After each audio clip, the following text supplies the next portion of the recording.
Mutton idli. Narayanpur के गांव में भीम कहकर एक आदमी कैटरिंग सर्विस का व्यापार चलाता था। भीम जो भी पकाता था वे बहुत स्वादिष्ट रहते थे। उस गांव में छोटा हो या बड़ा जो भी फंक्शन होता था भीम को ही कैटरिंग के लिए बुलाते थे। भीम को खाना पकाने में उनका परिवार बहुत मदद करते थे। उनका पिता सांबार तैयार करने में स्पेशलिस्ट था। माँ तो बिरयानी पकाने में स्पेशलिस्ट थी।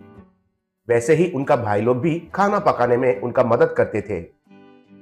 वही गांव में राजा सिंह कहकर एक जमींदार रहता था। राजा सिंह बहुत पैसे वाला था। उनका गांव में अच्छा नाम के साथ साथ बहुत सारे संपत्ति भी था। एक बार राजा सिंह उनके पास काम करने वाले मुनीम से, मुनीम जी, हमारा बेटा का जन्मदिन नजदीक पड़ रहा है।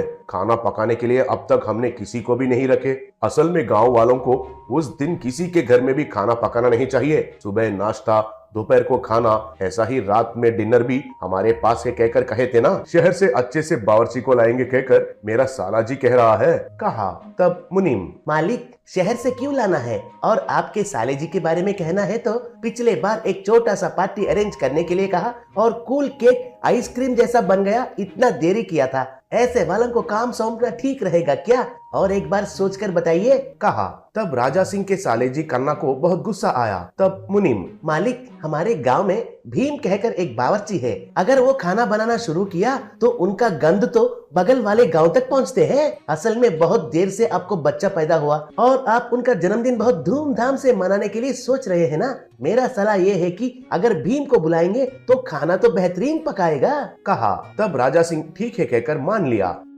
एक दिन राजा सिंह भीम के घर गया।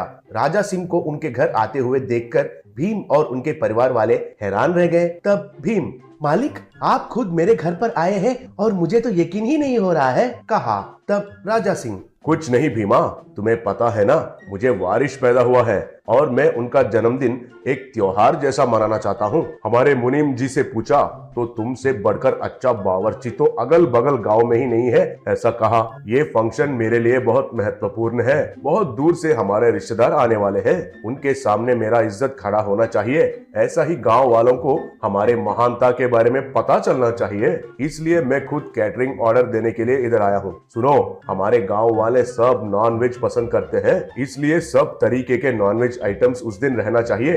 ब्रेकफास्ट से लेकर डिनर तक सब कुछ हमारे पास ही होना चाहिए। अगर कोई भी आइटम अच्छा नहीं है और किसी ने भी अच्छा नहीं कहे तो तुम्हारा पेमेंट नहीं दूंगा। अगर सब आइटम्स अच्छे रहेंगे तो तुम्हें डबल पेमेंट देता हूँ, कहा। ऐसे ही फंक्शन का दिन आ ही गया।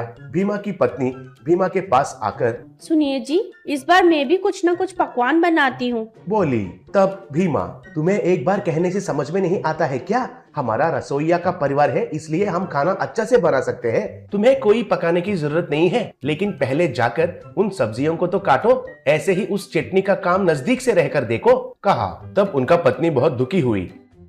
ऐसा सब लोग नाश्ता तैयार करते समय पर कन्ना उधर आया। पहले से ही बनाया हुआ चटनी को कोई भी देखे बिना नीचे फेंक दिया।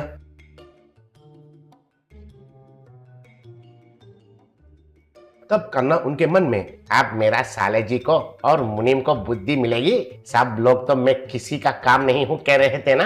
अब ये चटनी के वजह से सबको गुस्सा आएगा। मेरे साले जी मुनीम के साथ एक खेल खेलेगा, ऐसा सोचा।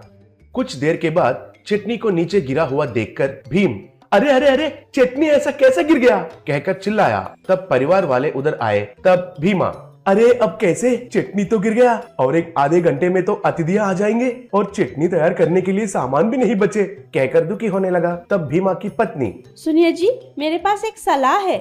हमारे घर में हम कभी कभार मटन इडली बनाते थे ना, और वो बहुत स्वादिष्ट रहता था। अब तो कैसे भी हमारे पास मटन है ना, उससे ही मटन इडली बनाते हैं, बोली। भीमा के पास और कोई रास्ता नहीं था, इसलिए मान लिया। अतिथियां तो आने लगे। भीमा की पत्नी एक कढ़ाई लेकर उसमें इडलियों को रखी और उन इडलियों के ऊपर मटन करी डालकर इडलियों को अच्छे से फ्राई करके आने वाले अतिथियों को खिलाई।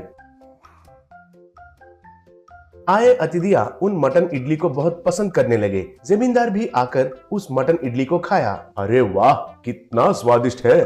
मेरा जिंदगी में अब तक ऐसा इडली कभी भी नहीं खाया। शाबाश शाबाश कहा। ऐसे भीमा के परिवार वाले उस फंक्शन में खाना बेहतरीन बनाए।